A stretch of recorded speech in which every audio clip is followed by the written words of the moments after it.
Senior దర్శకుడు Krishna Vamsi cinema అంటే ఒకప్పుడు ఫ్యామిలీ ఆడియన్స్ అంతా ఎదురుచూసేవారు. కలిసి థియేటర్లకు వెళ్లాలని అనుకునేవారు. తన కథలలో ఫ్యామిలీ ఆడియన్స్ కి నచ్చే అంశాలతో పాటు క్రియేటివిటీని కూడా కలుపుతారు కాబట్టే కృష్ణవంశీకి క్రియేటివ్ డైరెక్టర్ అని పేరు వచ్చింది. కానీ ఆయన చేసిన అన్ని సినిమాలు కమర్షియల్ గా సక్సెస్ ను మాత్రం సాధించలేకపోయాయి. అందులో చక్రం ఒకటి.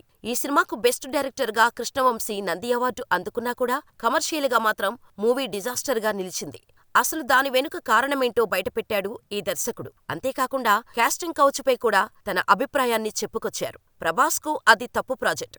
అది ప్రభాస్ కు కూడా ముందే చెప్పాను. ఇలాంటిది కాదని ఒక యాక్షన్ ఫిల్మ్ చెప్పాను. అందరూ నాతో యాక్షన్ ఫిల్మ్ చేస్తున్నారు సార్, నాకు ఒక మంచి స్టోరీ ఓరియెంటెడ్ సినిమా కావాలి అన్నాడు. అప్పుడే బాలీవుడ్ లో కొందరు స్టార్ హీరోలు కొన్ని మంచి సినిమాలు చేశారు. అలాంటిదే ఇక్కడ చేద్దామని అన్నాడు. అప్పుడే నా దగ్గర చక్రం ఐడియా ఉందని చెప్పాను. అప్పటినుండే అదే చేస్తాను అని ప్రభాస్ పట్టుబట్టాడు. దానికోసమే ప్రభాస్ ఇమేజ్ కు తగినట్టుగా ఉండాలని యాక్షన్ సీన్స్, ఒక ఫైటు పెట్టించాం. అక్కడే మిస్ అయింది అది. తను చాలా కష్టపడ్డాడు. ప్రభాస్ కు ఒక వర్స్టైల్ యాక్టర్ గా అన్ని స్టైల్స్ ట్రై చేయాలని ఉంది.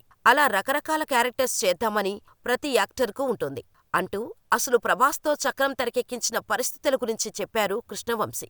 ఇండస్ట్రీలో దుమారం రేపిన కాస్టింగ్ కౌచ్ గురించి కూడా కృష్ణవంశీ తన అభిప్రాయాన్ని బయటపెట్టారు. ఒక్క సినిమా ఇండస్ట్రీ అనే కాదు, అన్ని చోట్లా ఇది ఉంది.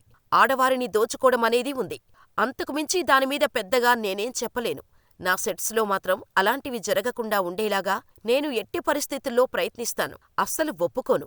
అమ్మాయిలతో, జూనియర్ ఆర్టిస్టులతో, ఇంకా ఎవరితో అయినా తప్పుగా ప్రవర్తిస్తున్నారు అని తెలిస్తే మాత్రం సీరియస్ అవుతాను. అంతవరకు నేను కంట్రోల్ చేయగలను. అది దాటిన తర్వాత నాకు తెలీదు అంటూ కాస్టింగ్ కౌచ్ గురించి మాట్లాడారు. ఆయన పాల్గొన్న ఇంటర్వ్యూలో అసలు తన కోరిక ఏంటో బయటపెట్టారు కృష్ణవంశీ. 4-5 ఏళ్లలో అన్నిటినీ వదిలేసి వెళ్లిపోయి నేచర్ మధ్యలో బ్రతకాలని ప్లాన్ చేస్తున్నానని రివీల్ చేశారు. ఆయనకు అలా ప్రకృతి మధ్య ఉండటం ఇష్టమన్నారు.